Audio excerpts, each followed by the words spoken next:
네, 안녕하십니까. 이번 지방계약 법령 해설을 맡게 된 한국지방재정공제 계약사업부장 안병환이라고 합니다.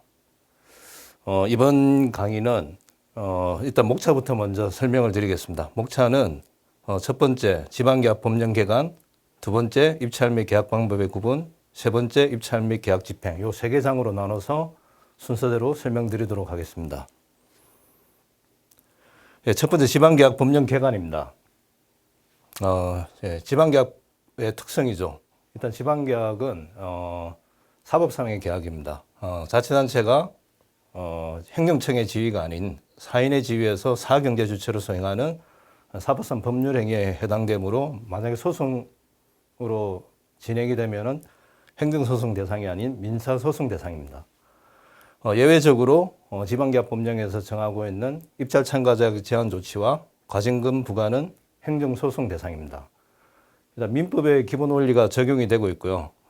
민법의 기본 원리의 가장 대표적인 계약 자유의 원칙, 신의 성실의 원칙, 권리 남용 금지의 원칙, 그 다음에 사정 변경의 원칙이 적용이 되고, 마찬가지로 부당한 특약은 무효 사유에 해당이 됩니다. 지방계약의 원칙을 보시면은 지방계약 법령에 규정이 되어 있죠. 계약은 상호 대등한 입장에서 당사자의 합의에 따라 체결되어야 하며 당사자는 계약의 내용을 신의 성실의 원칙에 따라 이행하여야 하며 계약 상대자의 이익을 부당하게 제한하는 특약 또는 조건을 정하여서는 아니 된다고 규정이 되어 있습니다. 실제로 이제 실무에 보면은 계약서 내용을 보면은 일단 부당한 특약을 정한 경우가 의외로 많습니다. 그런 경우에 만약에 소송이 진행되고 한다 그러면 부당한 특약이나 조건은 요 지방계약 법령 제6조에 따라서 무효 사유에 해당이 됩니다. 예, 두 번째 지방계약의 특성입니다. 일단 지방계약은 민법과 마찬가지로 전형계약, 쌍무계약, 유상계약, 요식계약, 지방계약은 민법상 계약과는 달리 요식계약에 해당이 됩니다. 요 위에 설명드린 전형, 쌍무, 유상, 요식계약은 민법하고 동일한데 차이가 나는 점은 지방계약법 제14조에서 규정하고 있는 모든 계약은 계약서를 작성하도록 되어 있습니다. 따라서 지방계약은 민법상에는 불요식 계약이지만 지방계약은 민법상 계약과 달리 요식 계약에 해당이 됩니다.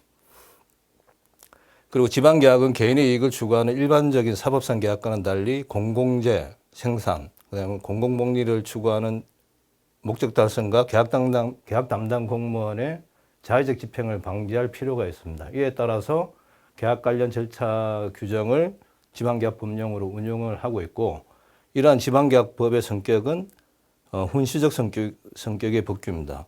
그러니까 지방자치단체의 내부 관계를 규율해 놓은 절차법에 해당이 되고요. 예를 들면 입찰 공고, 입찰 집행, 계약 체결 등 다양한 절차 법규로 구성이 되어 있습니다. 그리고 유일하게 앞서 설명드린 바와 같이 부정당업자 제재하고 과징금 부과 처분은 행정처분에 해당이 되고, 다른 절차법적 성격과 달리 부정당업자 제재와 과징금 부과 처분은 실체법적 성격에 해당이 됩니다. 그리고 또 지방계약의 특성을 또 살펴보시면은 지방계약은 국가계약과는 다른 특수성을 가지고 있습니다. 일단 국가계약은 대형 규모, 지자체 중소규모 위주로 되어 있고,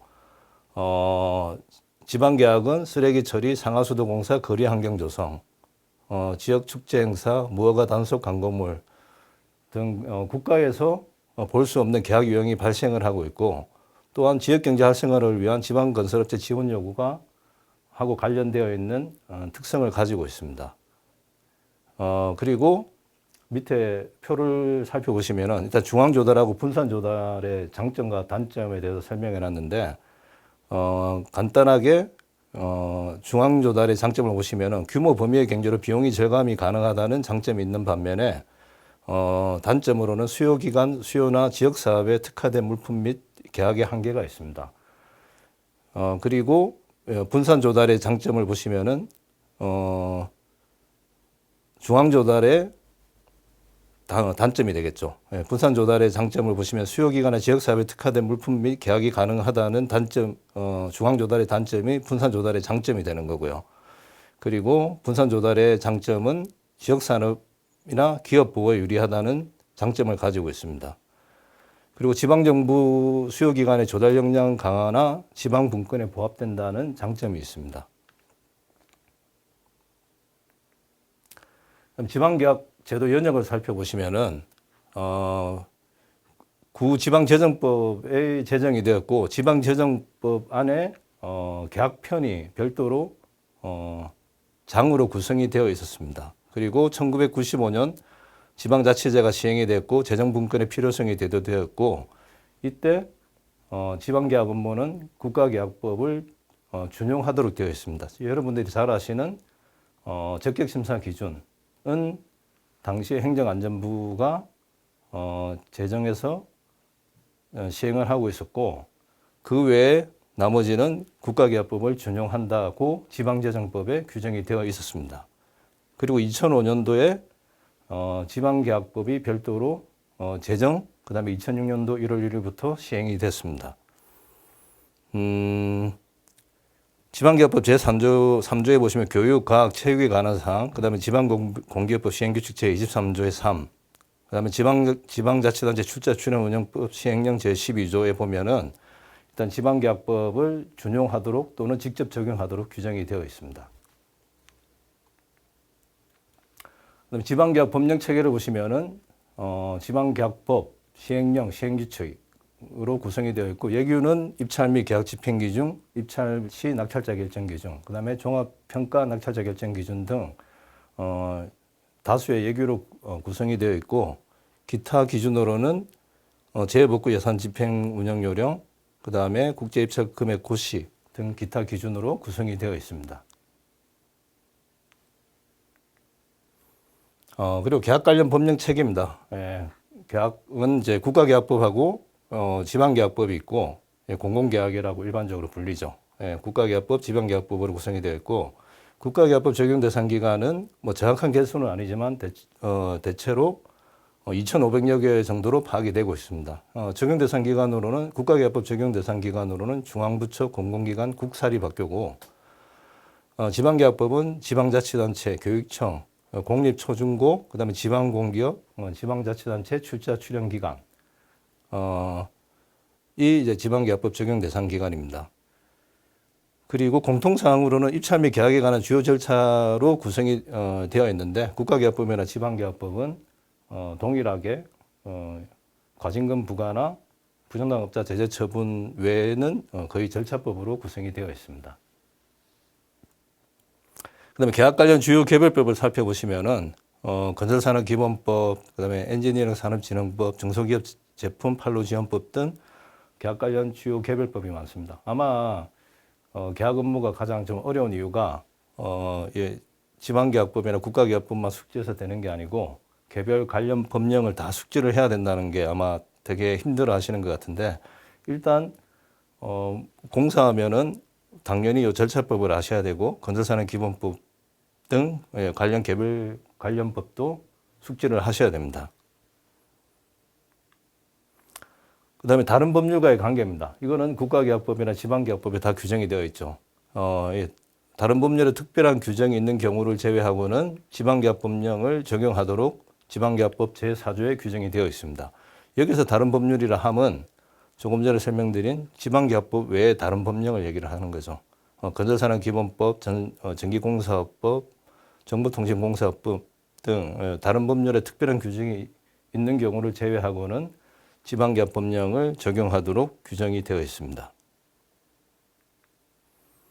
그 다음에 수입원인 계약과 지출원인 계약을 살펴보시면은 일단은 지방계약 법령은 세출을 원인으로 하는 계약에 해당이 됩니다. 거의 다. 물론 수입원인 계약에 대한 규정도 있긴 합니다. 근데 그건 낙찰자 결정 원칙에 보면은 수입원인 계약은 예전 가격 이상으로 최고 가격을 낙찰자로 한다는 원칙이 규정이 되어 있고요. 나머지는 다 거의 지출 원인 계약에 대한 규정이 되어 있습니다. 지출 원인 계약은 최저가, 적격 심사, 협상에 의한 계약 등 다양한 계약 방법이나 절차가 규정이 되어 있고요. 그 다음에 보증금은 보시면은 수입 원인 계약은 참고로 보시면 될 것 같고, 지출 원인 계약은 입찰, 계약, 성금, 하자 보수 보증금 등이 규정이 되어 있습니다. 그래서 그 수입 원인 계약하고 지출 원인 계약은 차이점만 이렇게 살펴보시면 될 것 같고요.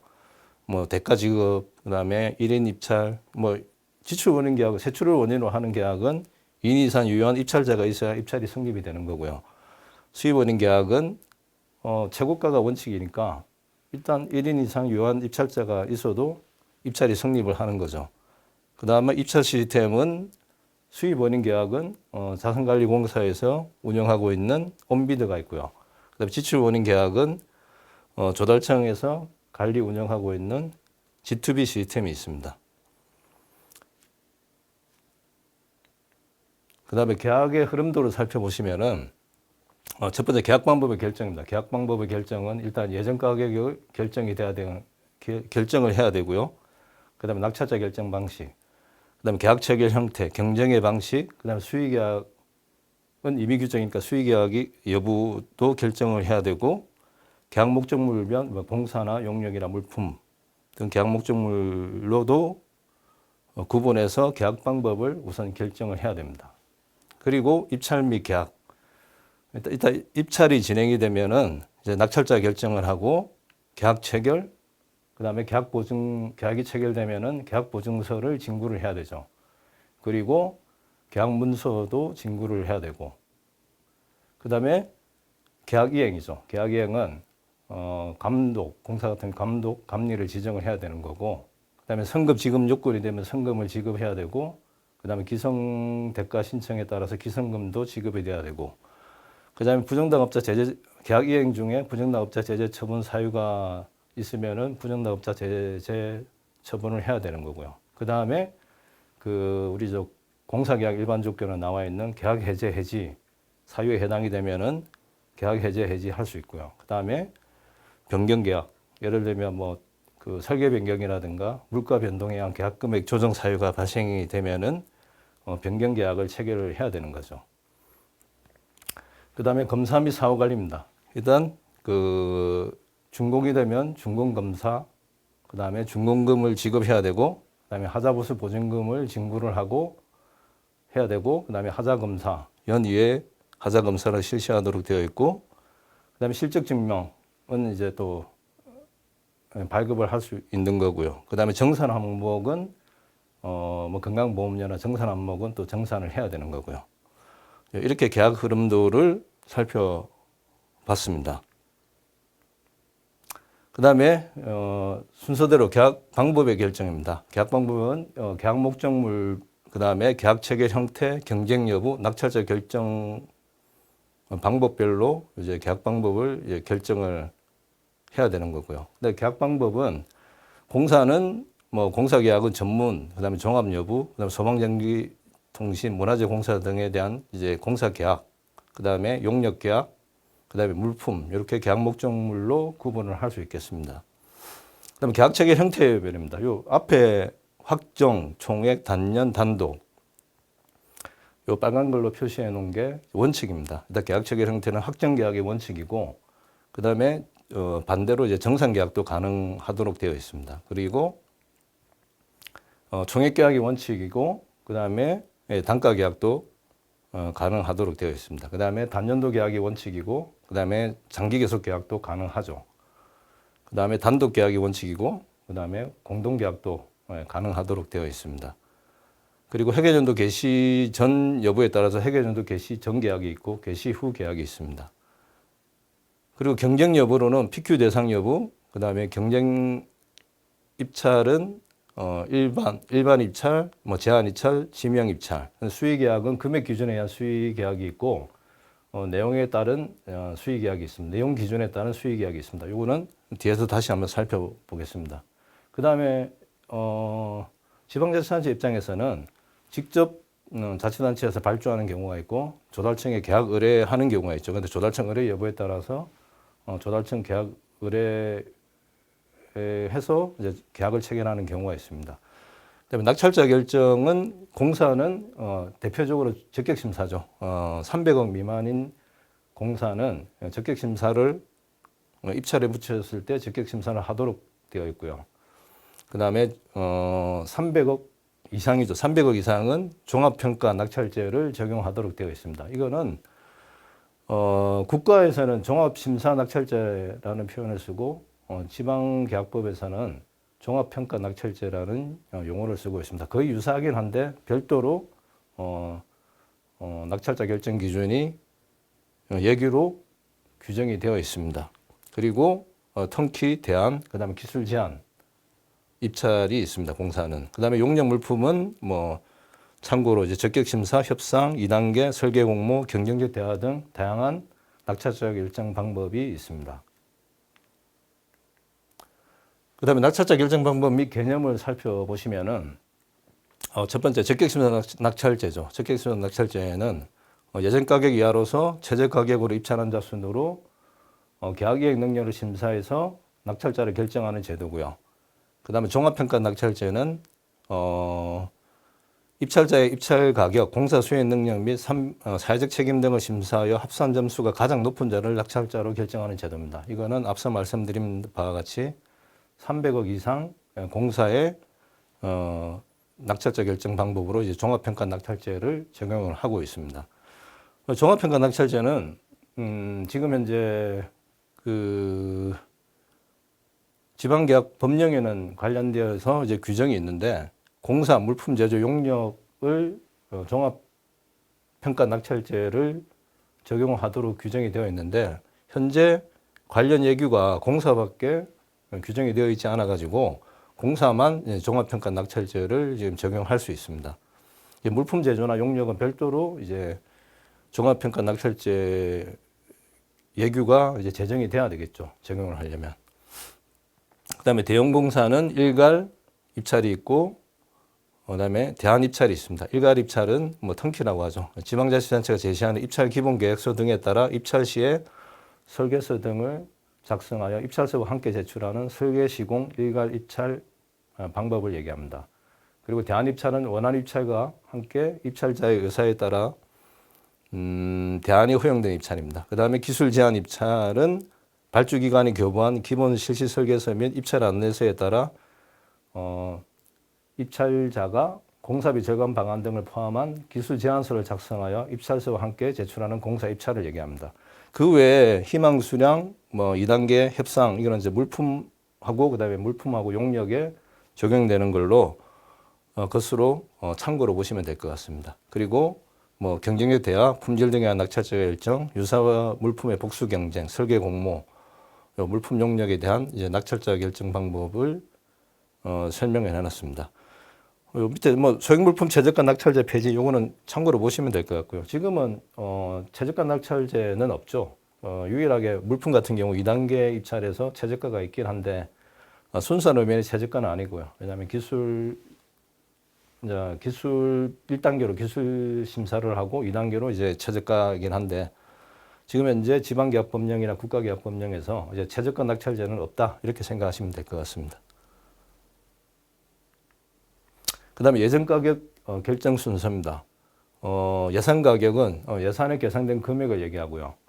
그 다음에 추정 가격, 가장 중요한 개념이죠. 추정 가격은 예산, 규격, 설계 등에 계산된 금액을 기준으로 결정이 되고 간급자재비와 부가세가 제외된 금액입니다. 이 설명이 약간 헷갈릴 수가 있는데 일단 공사에서는 많이 사용되는 개념이죠. 추정 금액은 간급자재비와 부가가치세가 포함된 금액이 추정 금액이 되는 거고요. 추정 가격은 간급자재비하고 부가가치세가 제외된 순수한 의미의 예산, 규격, 설계서 등에 계산된 금액을 기준으로 결정되는 것을 추정 가격이라고 정의하고 있습니다. 그리고 설계 가격, 설계서에 따라 작성된 가격을 얘기하는 거고요. 그 다음에 기초금액, 설계 또는 조사 가격 기준으로 가감 조정한 금액으로 부가가치세가 포함이 되고 간급자재는 미포함이죠. 기초금액이 아마 G2B 이제 입찰에 참여하실 때 가장 자주 보게 되는 개념이고요.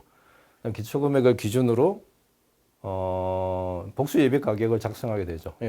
복수예비 가격은 기초금액의 플러스 마이너스 3% 범위 내에서 15개를 작성하게 되어 있고요.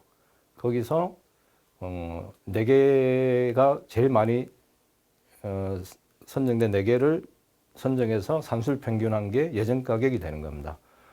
참고로 국가는 플러스 마이너스 2% 범위 내에서 15개가 작성이 되고 지방계약법에서는 기초금액은 플러스 마이너스 3% 범위 내에서 15개를 작성하도록 되어 있습니다. 그리고 밑에 한 번 더 설명을 해놨는데 추정 가격은 강급자재 가격과 부가가치세를 제외하고 산정된 가격입니다. 그리고 추정 단가의 예정 물량을 곱한 게 추정 가격이 되고, 그다음에 직전 연도에 체결된 유사한 계약의 총액을 조정한 금액, 그다음에 당해 연도에 계약할 금액의 총액, 이렇게 또 구분해서 살펴보실 수가 있습니다. 그다음에 입찰 및 계약 방법의 구분입니다. 입찰 계약 방법의 구분은 앞서 설명드린 바와 비슷한데 따로 다시 한번 설명드리면 계약 목적물별로는 공사, 물품, 용역. 공사 계약은 종합공사, 전문공사 쭉 이렇게 나눠지고요. 물품은 물품 구매와 물품 제조, 용역은 기술, 일반, 학술, 연구 용역 이렇게 구분해서 살펴볼 수 있습니다. 그리고 계약 체결 형태별은 확정 계산, 사후 원가 검토 조건부, 총액 단가. 여기서 앞서 설명을 드렸고요. 그다음에 단년도 계약이 있고 장기 계속 계약이 있고 계속비 계약이 있습니다. 그리고 단독 공동 계약이 있고 공동 계약의 종류는 이제 공동 이행 방식이 있고 면허는 동일하고 그러니까 공동 이행 방식으로 참여하시려면 관련 그 입찰 참가 자격의 업면허를 다 가지고 있어야 되고요. 그리고 각 지분 나눠서 공동수급제 구성해서 참여하는 걸 공동이행 방식이라고 얘기하고요. 그다음 분담이행 방식은 이제 면허, 이제 예를 들면 그 관련 공사가 3개 면허가 필요한 공사면 분담이행 방식을 허용을 하면은 자기 공동수급제 구성에서 필요한 면허만 갖추고 공동수급제 구성 그 분담 부분에 필요한 면허만 갖추고 공동수급제 구성해서 참여할 수 있게 하는 거고요. 그 다음에 주계약자 공동도급은 종합과 전문업체 등이 이제 주계약자와 부계약자로 공동수급제 구성해서 참여하는 걸 얘기합니다. 그리고 경쟁 형태별로는 입찰이 있고 수의계약이 있죠. 수의계약은 2인 견적 수의계약이 있고 1인 견적 수의계약이 있습니다. 결정 방법, 낙찰자 결정 방법이죠. 종합은 좀 더 세세하게 규정을 살펴보시면 종합평가 낙찰제는 이제 금액별로 300억 이상, 그다음에 등기 대안도 300억 이상, 적격심사 300억 미만, 기술제한 공모, 건설기술 공모가 있고요. 용역 물품은 참고로 보시면 될 것 같고, 그다음에 입찰하고 그 2인 견적 수의계약을 되게 많이 헷갈려셔가지고 앞부분에 제가 좀 표로 한번 정리를 해봤습니다. 보시면은 입찰하고 2인 견적 수의계약 가장 큰 차이점은 뭘까요? 가장 큰 차이점은 입찰은 적격심사를 하죠. 근데 2인 견적 수의계약은 입찰하고 유사하게 진행이 되지만 적격심사를 하지 않습니다. 가장 큰 차이점은 적격심사를 하느냐 안 하느냐로 구분을 하시면 될 것 같고, 그 다음에 그 자격 제한을 보면은 자격 제한을 보시면은 입찰은 지역하고 실적 중 하나로만 제한이 가능합니다. 근데 2인 견적 수의계약은 지역이나 실적 등 기타 사항으로 중복 제한이 가능합니다. 이런 차이점이 있고요. 그 다음에 지역 제한, 가장 많이 좀 질문도 많고 헷갈리시는 부분인데, 지역 제한은 입찰은 광역시도로만 제한이 가능합니다.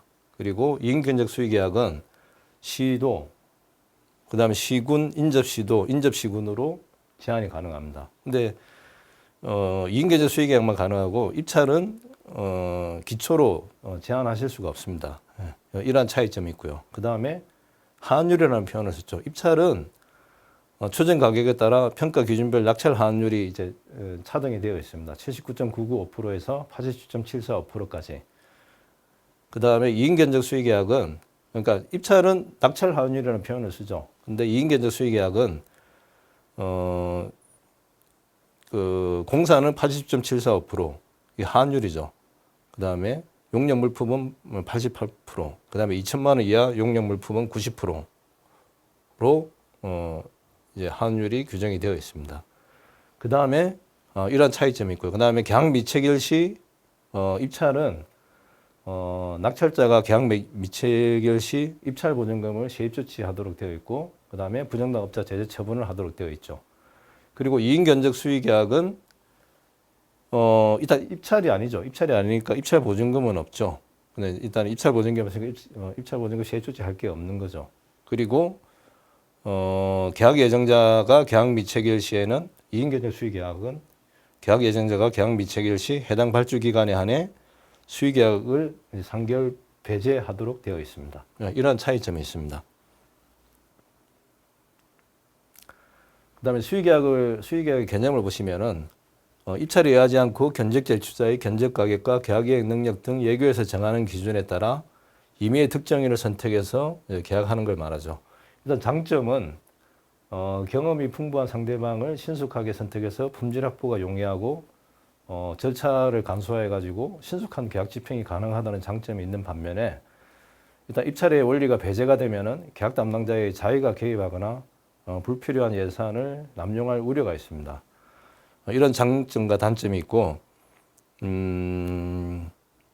요거는 뭐 밑에 거는 이제 참고로 보시면 될 것 같고, 그다음에 수의계약 발주 시 고려 사항입니다. 일단은 수의계약은 임의 규정입니다. 입찰이 원칙이고 수의계약은 임의 규정이기 때문에 꼭 수의계약에 의하여만 계약 목적을 달성할 수 있는지를 고려해야 되는 거고, 수의계약을 체결하기 위해서는 법적인 근거가 명확한지를 살펴봐야 되고, 그 다음에 지정정보 처리 장치에 의할 것인지, 지정정보 처리 장치에 의하지 않을 수 있는 경우에도 지정정보 처리 장치에 의할 것인지를 검토를 해야 되는 거고, 그 다음에 견적서 제출 대상을 아까 입찰하고 이인 견적 수의 계약하고의 차이점에 보셨듯이 견적서 제출 대상을 뭐 어떻게 제한할 건지, 지역으로 제한할 때 뭐 기초로 제한할 것인지, 뭐 이런 여러 가지 고려 사항을 살펴봐야 되는 거죠. 그리고 수의계약은 임의 규정이고 계약 담당자의 판단이 가장 중요합니다. 일단 수의계약이 가능하더라도 수의계약이 가능하더라도 규정상 가능하더라도 입찰이 원칙임을 항상 마음에 가지고 입찰에 의하는 것보다 수의계약의 장점이 더 크다. 그때 이제 고려해야 된다. 일단 계약 담당자의 판단의 책임성과 객관성, 독립성이 요구가 되는 부분이 일단 수의계약으로 발주할 것인지 아닐 것인지 결정할 때 계약 담당자의 판단과 책임성, 객관성, 독립성이 요구가 되는 부분입니다. 그 다음에 수의계약의 유형별 구분입니다. 수의계약은 금액 기준, 추정 가격 기준이죠. 금액 기준에 의한 게 있고, 금액 기준에 의한 경우 2인 견적 수의계약이 있고 1인 견적 수의계약이 있습니다. 1인 견적 수의계약은 당연히 지정정보 처리 장치에 이용하지 않고 2천만 원 이하 공사 용역 물품인 경우 1인 견적 수의계약으로 이제 발주를 할 수 있고요. 이 경우에도 입찰이 원칙입니다. 입찰 예를 들면 1,000만 원 뭐 거의 그런 경우가 없긴 하겠지만, 예를 들면 1,000만 원짜리 뭐 전문 공사다 그러면은 입찰이 원칙이고 소액이니까 그냥 1인 견적으로 그냥 수의계약을 주고 싶다 그러면 줄 수 있는 거죠.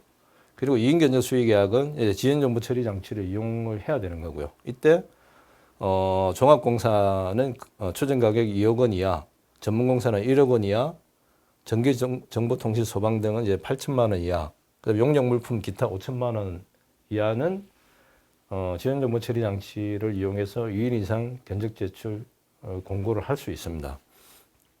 지금 뭐 올해 12월까지죠. 지금 며칠 남지 않았는데 종합공사 4억, 전문 2억, 그다음에 나머지 뭐 전기 정보통신 소방은 1억 6천 이하까지 그 2인 이상 견적 제출 안내 공고를 할 수가 있습니다. 이건 아마 지금 시행령이 지금 지방계약법 시행령도 국가계약법과 마찬가지로 개정이 돼서 내년 1월 1일부터 시행이 됩니다. 그래서 12월까지가 아니고 내년에도 쭉 금액은 2배로 다 늘어났죠. 그러니까 종합 4억, 전문 2억 원까지 그 소액 수의 견적 제출 안내 공고를 할 수가 있습니다.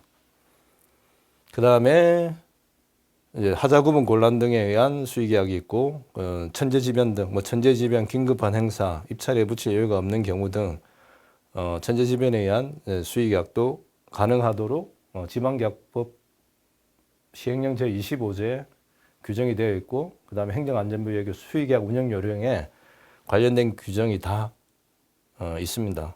자세한 내용은 지방계법 시행령과 그다음에 수의계약 운영 요령을 살펴보시면 될 것 같고요. 그다음에 좀 밑에 좀 표시를 했는데 죄송합니다.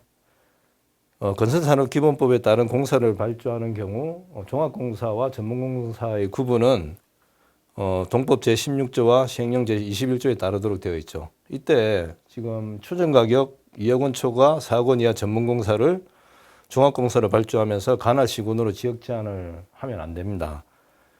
근데 이때는 이제 입찰에 의해야 하며 관할 시도로 이제 지역 제한이 가능한 거죠. 이 경우에는. 왜냐하면 이제 자치단체 입장에서는 이제 지역업체에 이제 기초로 시군으로 제한해서 이제 지역업체에 이제 공사를 주고 싶은 마음에 전문공사임에도 불구하고 예를 들면 3억 전문공사 3억에 해당이 되는데 이제 입찰 전문공사 3억이면은 이제 입찰에 붙여야 되는 거죠. 입찰에 붙여야 되는데 입찰에 붙이면은 이제 시도로 지역 제한을 해야 되니까 기초 그러니까 우리 관할 시군 안에 이제 업체한테 이제 공사를 주고 싶은 마음에 전문공사임에도 불구하고 이제 종합은 4억 원까지 소액수익 견제 제출 안내 공고를 통해 가지고 기초 자치단체로 지역 제한을 해서 발주할 수 있으니까 3억 원 전문공사를 이제 종합공사로 이렇게 발주를 하는 거죠. 이렇게 하면 안 되죠. 그러니까 만약에 그렇게 한다 그러면 그렇게 하면 안 되고 전문공사 3억이라 그러면은 그 전문공사로 발주를 하되 입찰에 붙이고 관할 시도로 이제 지역 제한을 해야 되는 거죠. 그다음 지방계약법 시행령 개정 전후 비교입니다. 이거는 이제 긴급 수의계약 시행령 개정 이후 개정 전 개정 이후를 살펴보시면 되겠고 수의계약 절차도 재공고 유찰 시에 수의계약을 허용을 했는데 1회 유찰 시에 바로 수의계약을 허용하도록 시행령이 개정이 됐고요. 그다음에 공사는 조금 전에 살펴봤듯이 소액수익 견제 제출 안내 공고 가능 금액을 이제 2배로 다 확대가 됐습니다. 그리고 소기업 소상공인 대상 물품 용역 요거는 이제 참고로 보시면 될 것 같고요.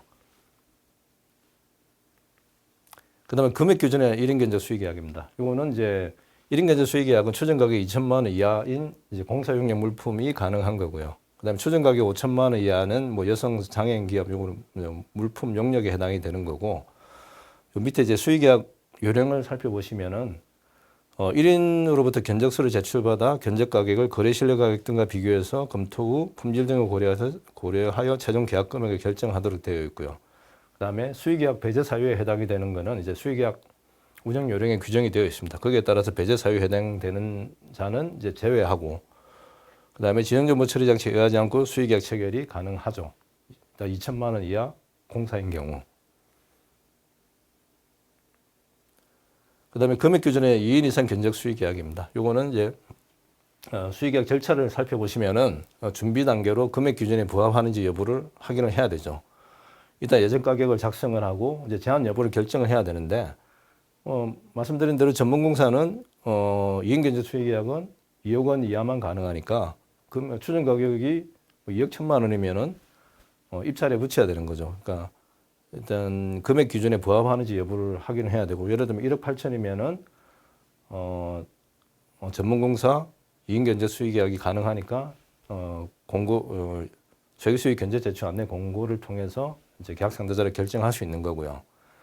근데 공고 단계에서는 지정정보 처리 장치 안내 공고를 해야 되는데 이 입찰은 5일 이상이죠. 근데 소액수익 견제 제출 안내 공고는 3일 이상으로 되어 있고 공사 계약은 물량 내역서와 함께 게재하도록 되어 있습니다. 물론 2천만 원 이하 소액 등은 물량 내역서를 제외할 수 있도록 되어 있고요. 그다음 결정 단계에서는 견적서 제출을 확인하고 우선순위 배제 여부를 판단을 해야 되고 부적격자로 판명이 되면은 요 뒤에서 한번 설명을 드릴 건데 일단은 부적격자로 판명이 되면은 계약 체결 이전에 부적격자로 판명이 되면은 사업기간 견적률을 고려해서 차순이자 순으로 결정을 하면 되는 거고요. 계약 체결 이후에는 계약을 해제한 경우 차순이자 순으로 입찰은 안 됩니다. 근데 소액수익 견제 제출 안내 공고는 자녀 이행분에 대해 동의하는 자와 최초 견적률을 적용해서 계약 체결이 가능합니다. 소액수익 견제 제출 안내 공고만 가능한 거고요. 입찰은 계약 해제한 경우에는 새로운 입찰, 다시 당의 입찰은 무효가 됐기 때문에 새로운 입찰로 진행을 하셔야 됩니다. 요거는 뒤에서 다시 한번 설명을 드리도록 하겠습니다.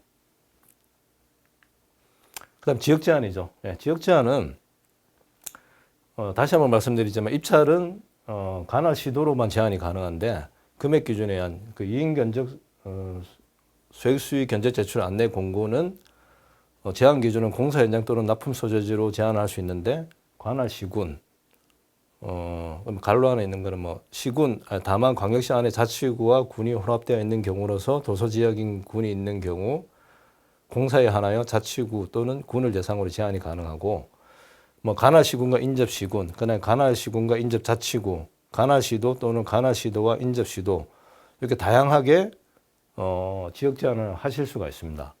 근데 요거는 다시 한번 말씀드리지만 입찰은 시도로만 제한이 가능합니다. 소액수익 견제 제출 안내 공고만 이렇게 기초로도 제한할 수 있고 기초 그다음 인접 시도로도 이제 인접시도 그다음에 인접시군으로도 제한이 가능합니다. 그다음에 지역 사업자는 안내 공고일 전일 기준 해당 지역에 소재한 자로 이제 제한을 하는 거고요. 발주 기간에서 필요하다고 인정한 경우에는 지점을 포함해서 제한이 가능합니다. 그다음에 건설산업기본법에 따른 공사 발주 시에 전문공사와 종합공사 구분은 건설산업 제16조와 시행령 제21조에 정한 바에 따른다. 조금 전에 제가 설명드린 내용입니다. 그다음에 견적서 제출 대상 제한입니다. 이거는 실적, 뭐 시공실적, 용역수행실적, 납품실적, 그다음에 단 특수한 기술이 요구되는 경우에 한한다. 그 규정이 되어 있죠.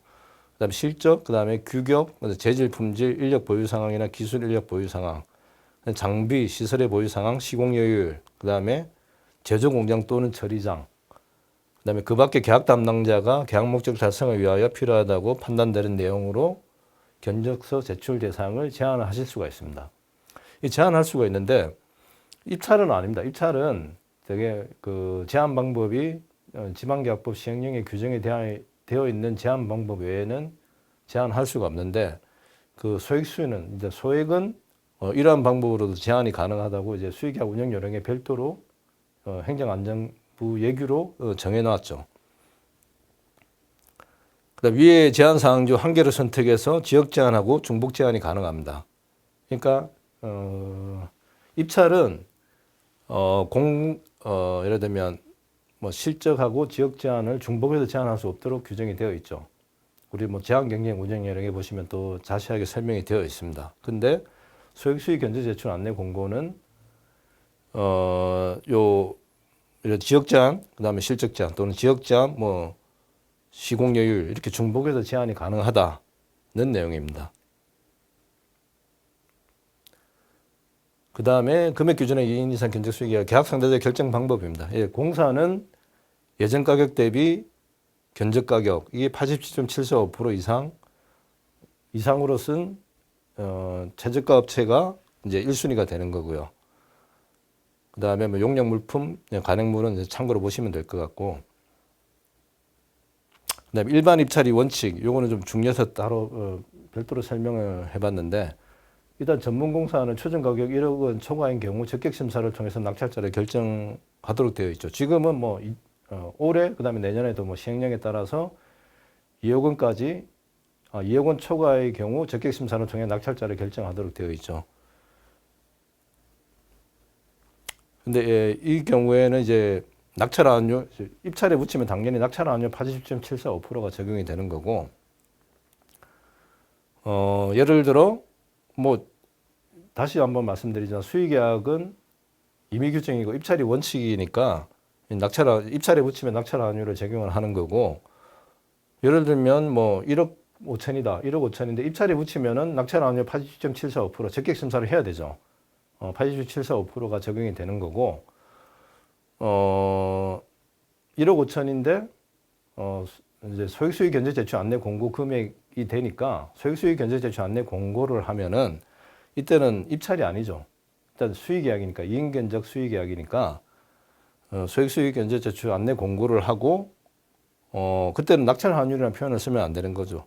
이거죠. 예전 가격 대비 견적 가격이 87.745% 이상으로 쓴 자로 이제 최저가 업체가 1순위가 되는 거고요.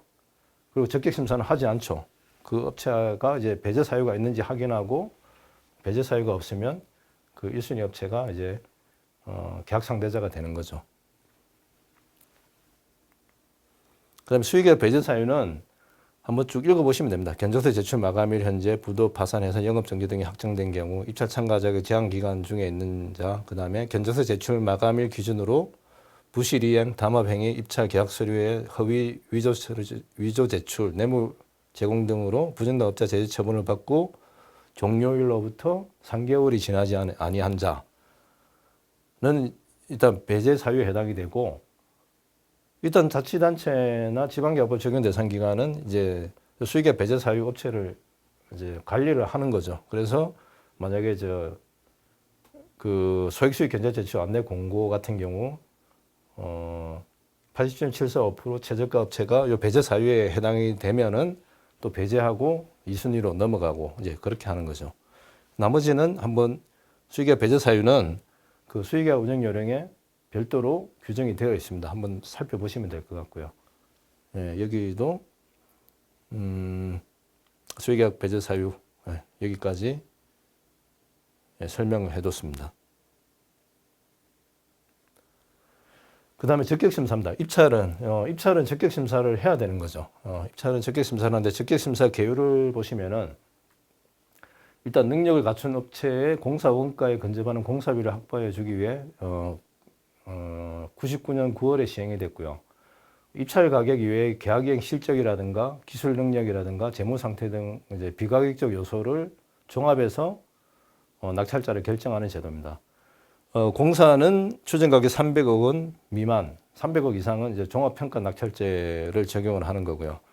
300억 미만인 공사에 이제 적격심사를 하도록 되어 있고요. 뭐 용역이나 물품은 모든 계약에 적용이 되고 있습니다.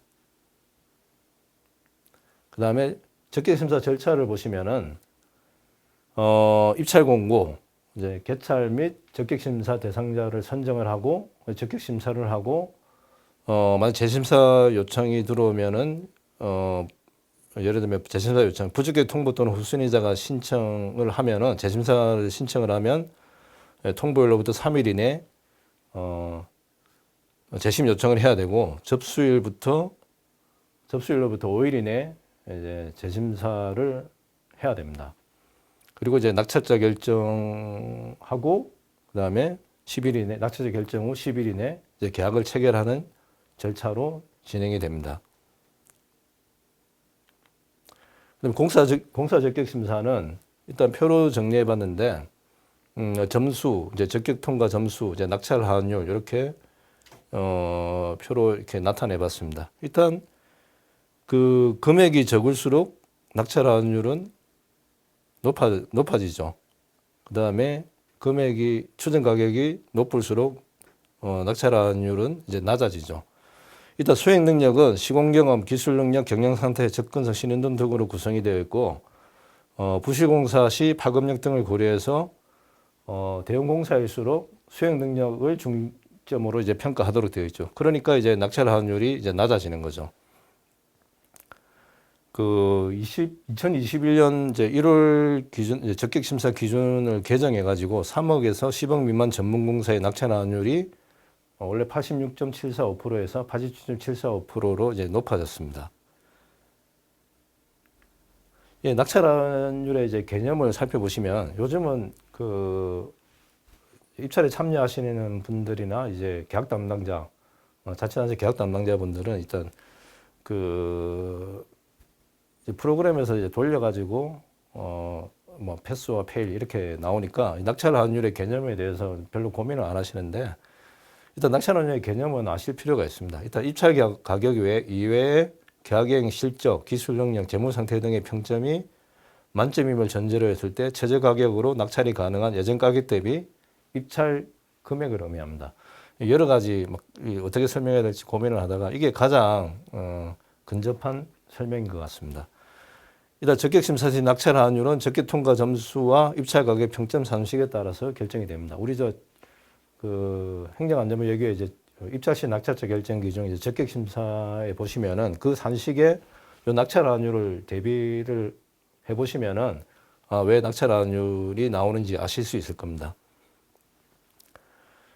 그 다음에 신규 업체 실적 부족, 신규 업체 입찰 참여가 용이한 공사 계약의 범위입니다. 일단 지방계약 법령에서는 행정안전부예규에서는 10억 미만 적격심사 낙찰제의 경우 적격심사 시 시공 경험을 평가합니다. 하는데 10억 이상인 경우에는 협회에서 발급받은 실적 증명서에 의해서만 증명이 되는 거고요. 근데 10억 미만인 경우에는 협회에서 발급한 실적 증명서 외에 입찰 공고일 현재 준공된 실적의 경우에도 평가가 가능하도록 되어 있습니다. 그리고 수익 견적 제출은 전문 2억 원 이하, 종합 4억 원 이하, 그다음에 예전 가격 대비 견적 가격 80.745% 이상 제출자 중 최저가 순으로 결격 사유가 없는 자를 이제 선정하도록 되어 있는데, 이때는 이제 적격심사 낙찰제를 적용하지 않는 경우에 적용하는 거죠. 앞서 설명드린 바와 같이 소액수익 견적 제출 안내 공고는 일단 적격심사하고 상관없이 그 관련 예규에 따라서 이제 87.745% 이상 최저가 업체가 1순위가 되는 겁니다. 그다음에 차순위자와 잘못된 체결. 이거는 보면은某某 자치단체에서는 공사에 대한 입찰 결과某某 건설을 낙찰자로 결정하여 동업체와 계약을 체결하였으나 2순위가 부적격 사항이 있다고 이의를 제기하자 기존 계약자와 계약을 해지하고 2순위 업체와 계약을 체결했다. 뭐가 잘못됐죠? 일단 이거는 이제 법령 위반입니다. 이게 왜냐하면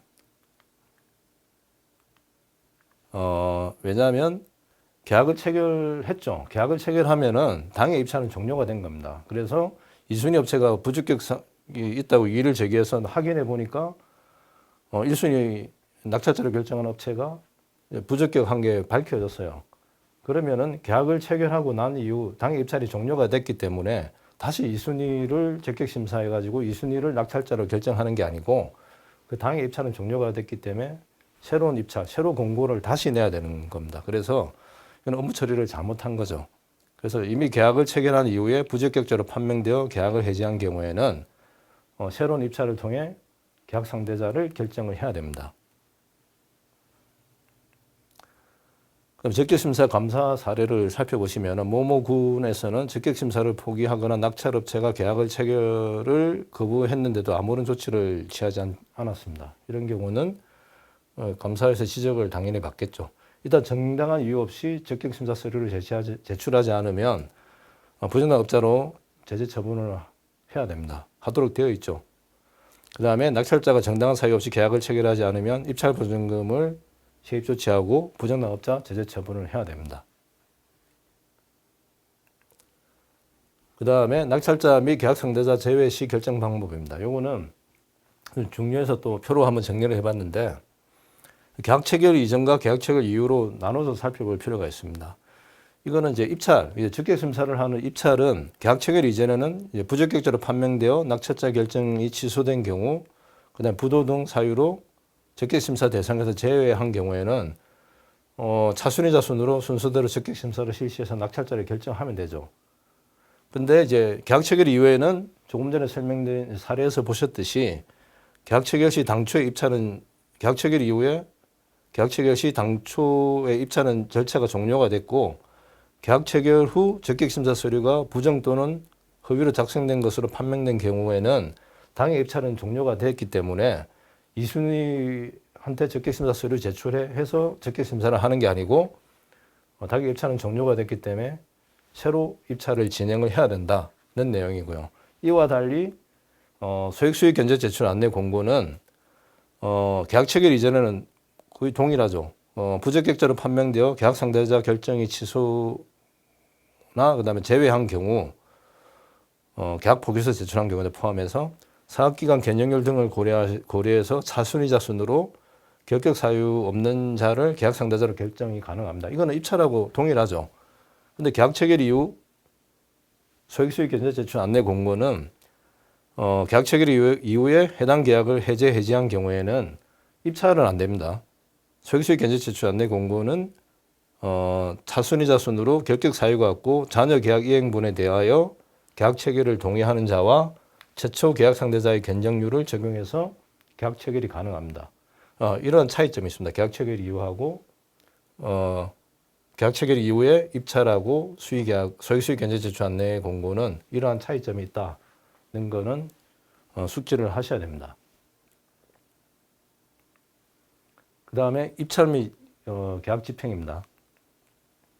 입찰 공고 기간입니다. 입찰은 입찰서 제출 마감일 전으로 기산해서 7일 전에 이제 입찰 공고를 해야 되는 거고요. 그다음에 현장 설명 공사는 7일, 입찰 참가자의 사전 심사 대상 공사는 30일 이상 입찰 공고 기간을 줘야 되는 거고요. 그다음에 협상형 계약 2단계 입찰은 금액별로 이렇게 차이가 납니다. 요거는 참고로 보시면 될 것 같고. 그다음에 입찰 공고 시 필수 고려 사항입니다. 일단 법령 예규가 공고일 현재 기준으로 유효한지 이런 경우가 의외로 많더라고요. 아마 계약 담당 공무원분들이 좀 바쁘셔가지고 관련 예규가 바뀐지 모르고 과거의 예규를 행정안전부 예규 몇 호에 의한다 이렇게 잘못 공고를 내는 바람에 그 낙찰자가 뒤바뀌는 경우도 종종 있거든요. 그래서 입찰 공고 시 필수 고려 사항은 일단은 공고일 현재 기준으로 법령하고 예규가 바뀐 게 없는지, 바뀌었으면은 바뀐 예규에 따라서 입찰 공고를 냈는지를 확인을 해야 됩니다. 입찰에 참여하시는 분들도 마찬가지죠. 왜냐하면 바뀐 예규 적용하면은 내가 낙찰자가 되더라도 순위가 바뀌는 경우가 있기 때문에 입찰에 참여하시는 분들도 당연히 법령하고 예규가 공고일 현재 기준을 유효한지를 살펴보셔야 됩니다. 그 다음에 법령에도 정한 기본 자격 요건이나 제한 입찰 제한 요건 외에 과도한 요건을 정해 입찰 참가 자격을 부당하게 제한한 것은 아닌지, 그 다음에 공고 기간은 준수가 됐는지, 공고 내용 중 상호 모순되는 내용은 없는지, 이러한 입찰 공고문을 보실 때 이러한 부분이 없는지를 이제 살펴보셔야 됩니다. 계약 담당 공무원분들은 입찰 공고 올리시기 전에 필수 고려 사항을 보시고 정확하게 공고를 올리셔야 되는 거고, 입찰에 참여하시는 분들 입장에서는 공고문에 또 문제가 없는지를 당연히 살펴보셔야죠. 예. 그다음에 관련 판례 및 유의사항입니다. 관련 판례는 전자입찰에서 지정정보 처리 장치의 복수 예비 가격 작성 기준, 기초금액의 2%를 3%로 잘못 입력한 경우, 에는 입찰자의 정당한 이익 침해 및 입찰 공정성 제해, 입찰 취소를 해야 된다. 대법원 판례가 있습니다. 예를 들면 그거죠. 이런 경우가 실제로 있었습니다. 이제 지방계약법은 복수 예비 가격 플러스 마이너스 3% 범위 내, 이제 국가계약법 2% 범위 내인데 잘못 입력한 경우가 발생을 했죠. 그때는 입찰의 공정성이 저해됨으로 이제 입찰을 취소해야 된다는 이제 대법원 판례가 있습니다. 기타 유의사항은 지방계약 법령에 규정이 되어 있죠. 전자조달 시스템에 게시된 내용과 붙인 파일 형태의 입찰 공고문 내용이 다른 경우에는 입찰 공고문이 우선하되, 다만 입찰 공고일은 전자조달 시스템에 게시한 날과 입찰 공고문에 적힌 공고일이 다른 경우 전자조달 시스템에 게시한 날이 우선한다. 이건 전자조달법 시행령에 규정이 되어 있고요. 이게 계속 오류가 반복되다 보니까 이제 법령에다가 아예 규정을 둔 거죠. 그다음 재공고 입찰의 경우에는 기한을 제외하고는 가격이나 조건은 변경이 불가합니다. 일단 가격이나 조건을 변경을 하게 되면은 그건 재공고가 아니죠. 그거는 새로운 입찰에 해당이 되는 겁니다. 그다음에 긴급 입찰이란 정상적인 공고 기한으로는 목적을 달성할 수 없는 경우를 얘기합니다. 그다음에 입찰 참가 자격의 판단 기준일입니다. 요거는 제가 이제 유권에서 근무할 때 하도 질의가 많이 와가지고 이제 표로 정리를 하니까 좀 이해하기가 쉽더라고요. 그래서 표로 한번 정리해봤습니다. 일단 입찰 참가 자격의 이제 판단 기준일이 입찰 공고일 전일로 판단하는 경우가 있고, 입찰 참가 신청 서류 접수 마감일로 판단하는 경우가 있죠.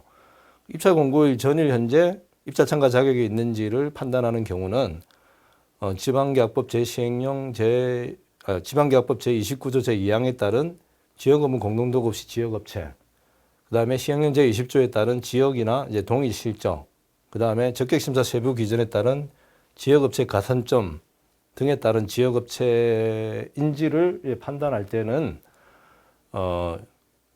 입찰 공고일 전일로 이제 따지는 거죠. 요거는 이제 그 다음에 입찰 참가 신청 서류 접수 마감일을 기준으로 입찰 참가 자격이 있는지를 판단할 때는 시행령 제13조에 따른 입찰 참가 자격, 그러니까 뭐 업면허를 갖추었는지, 그다음에 시행령 제20조에 따른 지역 동일 실적 외의 제한 요건, 뭐 기술의 보유 상황, 시공 능력 평가액, 유자격 정명부 등은 이제 입찰 참가 신청 서류 접수 마감일까지 참가 자격을 갖추면 되는 거죠. 이제 요거를 이제 이렇게 정리해서 보면은 이렇게 판단하시면 됩니다. 이제 입찰 공고일 전일 현재 입찰 참가 자격이 있는지 여부는 지역하고 실적, 그 지역 업체인지 그다음에 실적을 갖추었는지 여부는 입찰 공고일 전일 기준으로 판단하면 되는 거고, 그 외에 나머지는 입찰 참가 신청 서류 접수 마감일까지 자격을 갖추면 된다. 이렇게 판단하시면은 정확할 겁니다. 예. 그다음에 제한 경쟁의 유형입니다. 요거는 우리 제한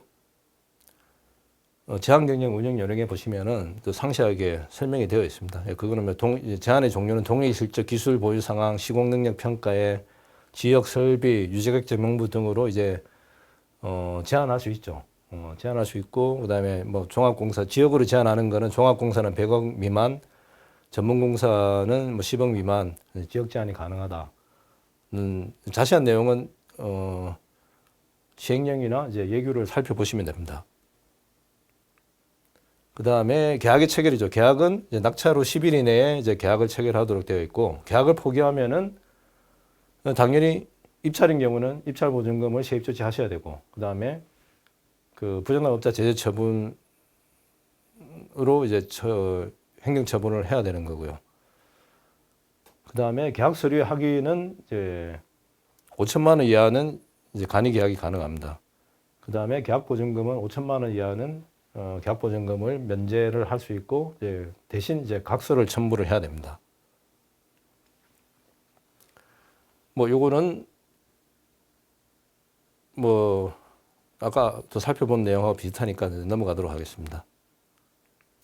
그다음 성금 지급이죠. 성금은 지급 범위 3천만 원 이상 공사 제조, 그다음에 1천만 원 이상 이제 용역인 경우 성금을 지급하도록 되어 있고요. 계약 금액의 100분의 70, 그다음에 원활한 공사 진행 등에 필요하다고 인정하는 경우에는 100분의 80을 초과하지 않는 범위 내에서 성금을 지급할 수 있도록 되어 있고, 성금 지급 의무율로 지급을 하되 이하로 신청하는 경우에는 이제 신청에 맞게 지급하면 됩니다. 성금 의무 지급률은 요 표로 정리를 해봤습니다. 이거는 참고로 보시면 될 것 같고, 이 성금 의무 지급률에서의 계약 금액은 당해 연도 이행 금액을 기준으로 이제 지급을 하도록 되어 있습니다. 이제 회계 연도 걸쳐 가지고 공사하는 경우도 있을 거고, 그다음에 장기 계속 계약이나 장기 계속 공사나 계속비 공사인 경우에는 이제 계약 금액은 이 성금 의무 지급률에서의 계약 금액은 당해 연도 이행 금액을 기준으로 지급하도록 되어 있습니다. 그다음에 성금 지급 시 유의 사항입니다. 성금 지급의 기남 및 기성 부분에 대해서는 계약 금액에서 공제를 해야 되고요. 연도말은 이제 지방자치단체는 이제 출납 폐쇄 기한이 2월 말까지이기 때문에 다음 연도 2월 말까지이기 때문에 다음 연도 2월 말 기준으로 정산서를 제출하고 이제 잔액을 반납을 해야 됩니다. 그다음에 하도급자 등은 이제 지급 내역을 확인을 해야 되고, 성금 보증서는 당연히 진구를 해야 되고, 보증기간의 종료일로부터 60일 이상으로 이제 성금 보증서를 진구를 해야 되고, 성금 정산은 성금액 곱하기 기성금 나누기 계약금액입니다. 그다음에 성금 횟수, 기성금, 하도급 직불이 경합되는 경우에는 하도급 직불이 우선이고, 그다음에 기성금을 상계하고, 이제 부족분은 이제 보증기간에 청구를 하도록 이제 하는 절차로 이제 진행을 하면 됩니다. 계약문서의 종류죠. 이거는 살펴보시면 될 것 같고, 여기서 이제 설계서는 시방서, 설계도면, 물량내역서, 현장 설명서로 구성이 되어 있고요. 설계 변경이 가장 기본이죠. 이제 산출 내역서는 설계서에 해당이 되지 않기 때문에 산출 내역서의 이제 변경은 설계 변경 사유에 해당이 되지 않는다는 게 가장 대표적인 설계 변경에 대한 해석이죠. 예. 그다음에 검사는 계약 상대자는 계약 이행을 완료한 때로부터 이제 서면으로 통지해야 되고, 계약 담당자는 검사 통지일로부터 14일 이내에 계약 상대자 입회하에 그 이행을 확인하기 위한 검사를 실시를 해야 됩니다. 검사의 중요성은 당연히 강조가 되어야 되는 거고요. 그다음에 지연배상금입니다.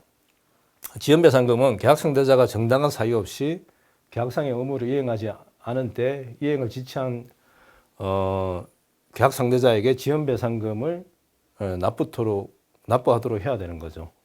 국가계약법에서는 지체상금이라는 표현을 쓰고, 지방계약법에서는 지연배상금이라는 이제 용어를 쓰고 있습니다. 계약 상대자 책임 없는 사유로 이행이 지체되었다고 인정될 때에는 그 해당 일수는 지체 일수에 산입하지 않죠. 당연한 내용이고, 예를 들면 이제 발주기관의 책임으로 착공이 지연되거나 시공이 중단되었을 경우에는 당연히 지체가 되었을 때 그 지체 일수는 당연히 제외가 돼야 되는 거죠. 그다음에 지연배상금은 계약금액에 지연배상금률, 지연일수를 곱해서 지연배상금이 산출이 되는 거고요.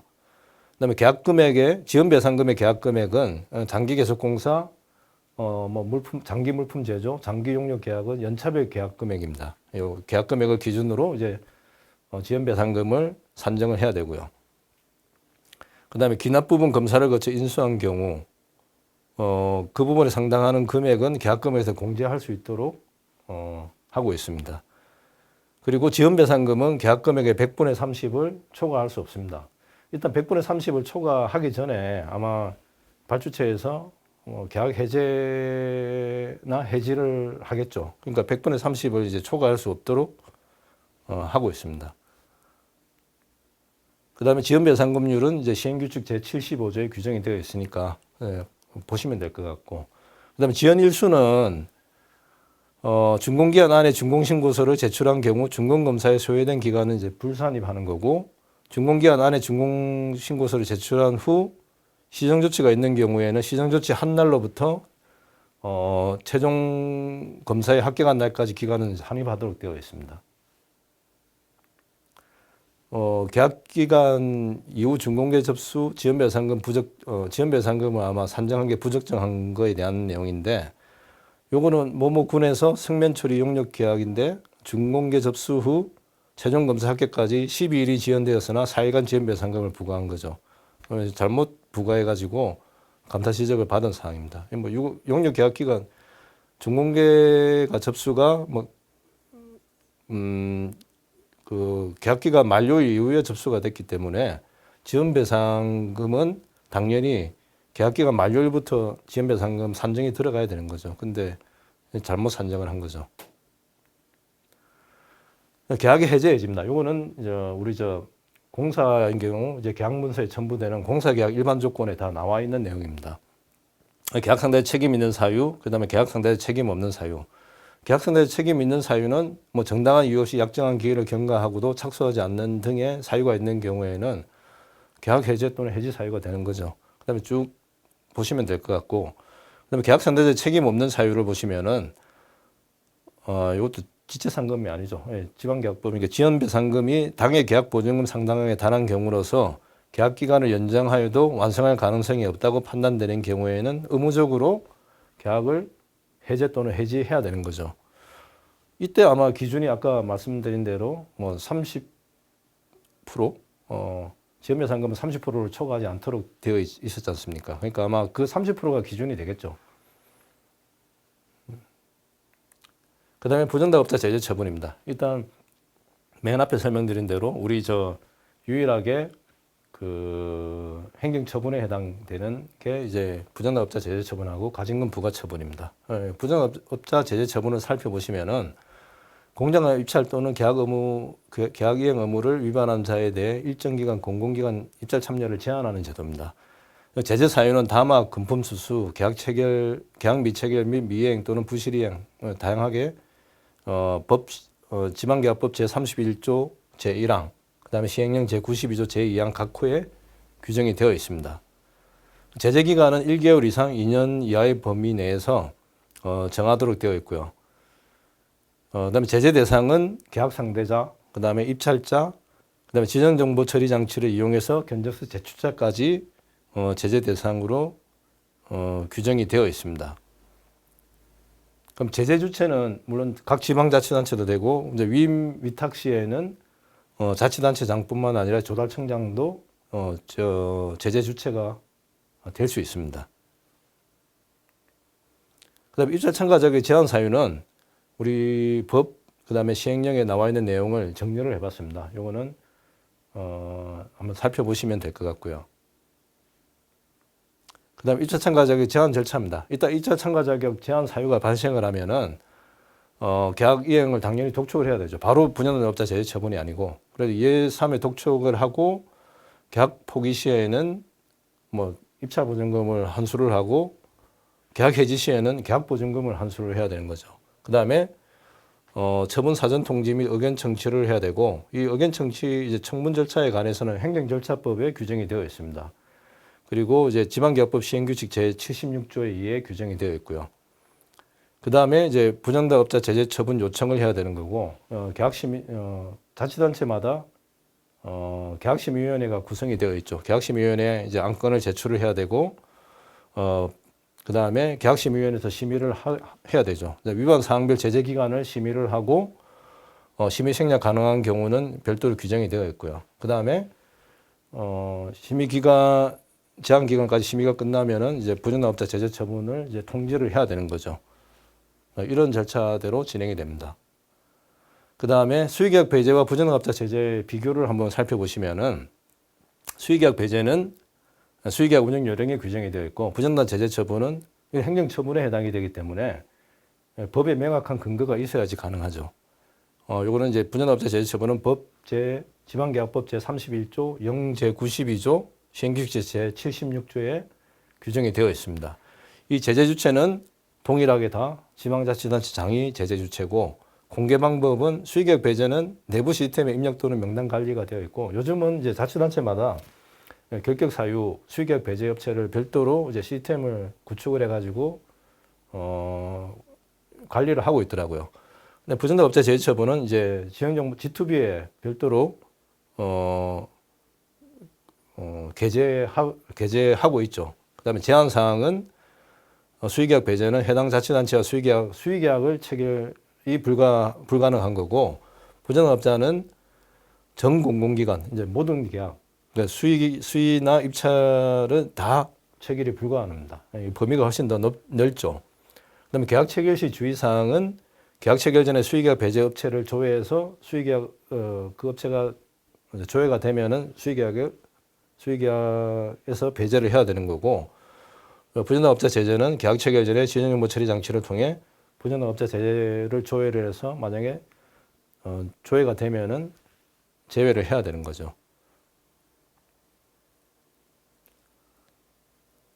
그 다음에 요 맨 밑에 보시면은 계약 체결 이후 부정당업자 제재 처분으로 지정정보 처리 장치에 게재되거나 수의계약 배제로 명단 관리가 된 경우는 당해 계약 해지 사유는 안 된다고 되어 있죠. 일단 부정당업자 제재는 일단 입찰 참가 자격 제한입니다. 입찰 참가 자격 제한은 입찰에 참여 못하게 하는 거지. 뭐 계약 체결 중에 뭐 예를 들면 다른 건으로 뭐 입찰 참가 자격 제한을 받았다고 해서 계약을 해제, 그걸 근거로 해서 계약을 해제할 수는 없는 거죠. 그다음에 가징금입니다. 가징금은 입찰 참가 자격을 제한해야 하는 경우 부정당 업자의 신청에 따라 요 밑에 사항에 해당하는 경우에는 가징금 부과가 가능합니다. 일단 입찰 참가 자격을 제한을 받으면은 그 기간 동안 이제 그 공공기관이나 뭐 공공기관에서 발주하는 공사에 참여할 수가 없기 때문에 그것보다는 좀 경미한 경우니까 가징금으로 부과해 달라고 신청을 할 수 있는 거죠. 요걸 가징금 부과 대상은 이것도 지방계약법령에 규정이 되어 있으니까 참고로 보시면 될 것 같습니다. 그다음에 가징금 부과 방법은 부과 대상 제외, 그다음에 부과 기준 금액은 부과 대상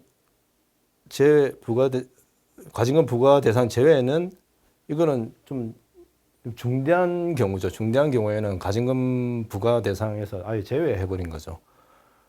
그리고 부과 기준 금액은 위반 행위와 관련된 계약의 계약 금액 또는 계약 미처결 시 추정 가격이 이제 부과 기준 금액이 되는 거고, 가징금 부과 방법을 보시면은 시장 군수구청장 기초 같은 경우에는 시도계약심의위원회에서 심의를 하도록 되어 있고요. 그 다음에 이제 광역 같은 경우 특별시, 광역시도는 행정안전부의 가징금 부과심의위원회가 구성이 되어 있습니다. 거기에 이제 가징금 부과심의위원회에서 심의를 하도록 되어 있고요. 그 다음에 1억 원 미만 공사계약, 5천만 원 미만 용역 물품 계약은 이제 위원회 심사를 거치지 않고 가징금으로 부과가 가능합니다. 그 다음에 계약 분쟁 조정입니다. 이거는 잘 모르시는 분들이 많은데, 일단 업체 간 수주 경쟁으로 계약 관련 민사소송 사례가 자주 발생이 되고 있고, 일단 소송으로 가면은 시공 중단 시 공사비가 증가되고, 그 다음에 소송 비용이라든가 이제 소송 기간 있죠. 사회적 비용이 발생을 하므로 영시업체는 이제 비용 문제 등으로 소송을 포기하는 경우가 많죠. 그래서 이제 계약 분쟁 조정 제도를 지금 시행을 하고 있고요. 주요 내용으로는 조정 대상으로는 뭐 입찰 공고, 입찰 참가 자격, 낙찰자 결정, 물가 변동, 설계 변경, 거의 모든 분야가 다 조정 대상으로 지금 규정이 되어 있습니다. 이 조정의 효력은 재판상 하해와 같은 효력이 있어서 이제 조정을 성립이 되면은 뭐 바로 강제 집행도 가능하도록 그렇게 규정이 되어 있습니다. 그다음에 환율 변동에 따라 국제 입찰 양호 하한선 변경은 이제 행안부 장관 고시 금액이죠. 지금 그 SDR이라고 이제 원화 환산 금액이 지금 현재 공사는 1,500만 SDR, 그러니까 244억, 물품 용역은 3.3억 이렇게 되어 있는데, 아마 지금 고시가 곧 되든지 아마 됐을 겁니다. 일단 올해 12월 31일까지고 이제 내년 1월 1일부터 이제 고시되는 금액이 환율에 따라서 다시 이제 고시가 될 겁니다. 요거는 나중에 행안부 홈페이지 들어가셔서 확인을 하시면 될 거고, 그다음에 그 기재부 장관 고시 금액은 기재부 홈페이지에 들어가셔서 확인하시면 될 겁니다. 이상 지방계약 법령 해설을 해봤는데, 일단 좀 만족스러운 강의가 됐으면 좋았겠습니다. 수고 많으셨습니다.